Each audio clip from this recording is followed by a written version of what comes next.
നമസ്കാരം. ഓം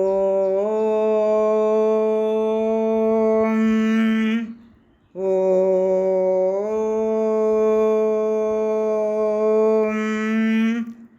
ഓം.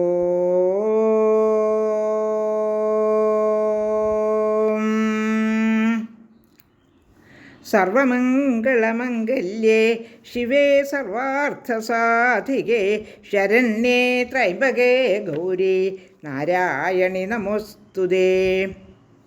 ഓം മഹാദേവ്യൈ നമഃ. ശ്രീമദ് ദേവി ഭാഗവതം ദ്വിതീയ സ്കന്ധ പ്രഥമോധ്യായ ഒന്നാം അധ്യായം. കഴിഞ്ഞ അധ്യായത്തിൽ ശന്തനുവിൻ്റെ വംശചരിത്രമെല്ലാം പറയുകയായിരുന്നു.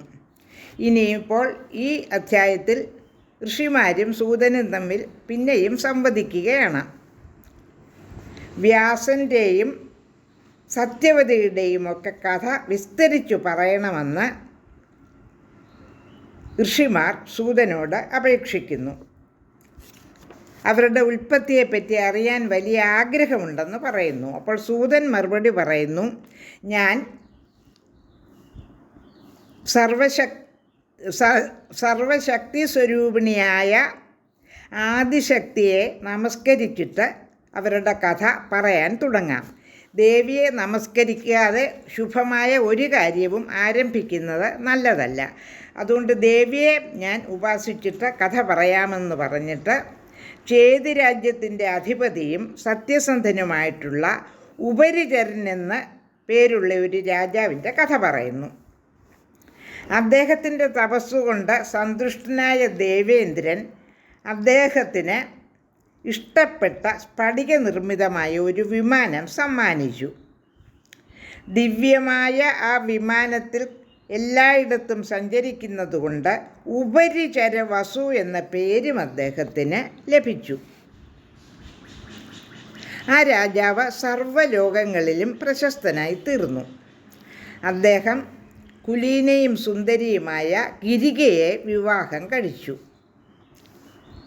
അങ്ങനെ ഗിരികയിൽ ഉപരിചരൻ എന്ന രാജാവിന് 5 പുത്രന്മാർ ജനിച്ചു. അവരെ ഓരോ ദേശങ്ങളിലെയും രാജാക്കന്മാരായി അദ്ദേഹം വാഴിക്കുകയും ചെയ്തു. അങ്ങനെ ഇരിക്കുമ്പോൾ ഒരു ദിവസം ഗിരിക ഋതുകാലം കഴിഞ്ഞ് കുളിച്ച് വളരെ ശുഭ്രവസ്ത്രധാരിയായി പുത്രലാഭത്തിനുള്ള അഭിലാഷം ഭർത്താവിനെ അറിയിച്ചു.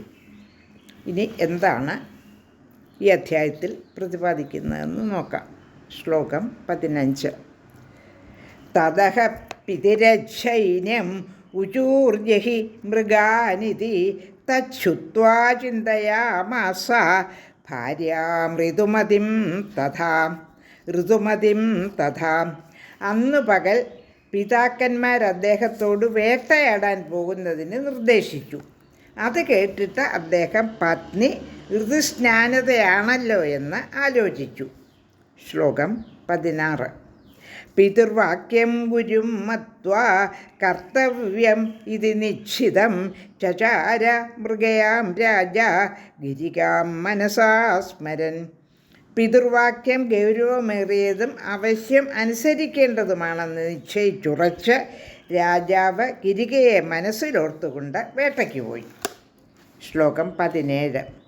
വനേ സ്ഥിത സരാജർഷി ചിത്തേ സസ്മാരഭാമിനിം അതീവ രൂപസമ്പന്നാം സാക്ഷാത് ശ്രിയം ഇവാപരാം.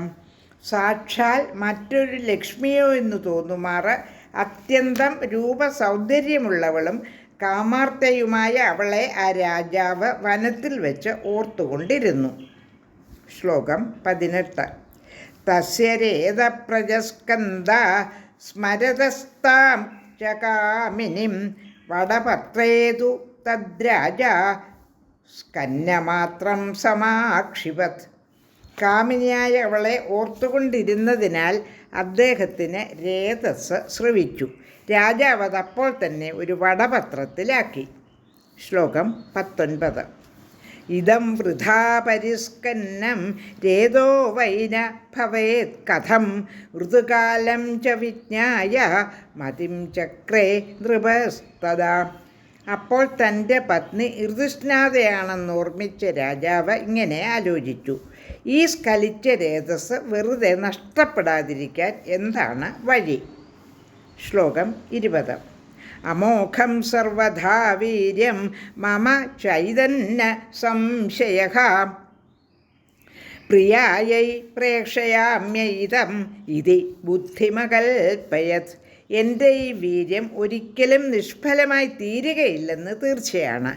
ഞാനിത് പ്രിയപത്നിക്ക് എത്തിക്കാമെന്ന് രാജാവ് നിശ്ചയിച്ചു. ശ്ലോകം 21.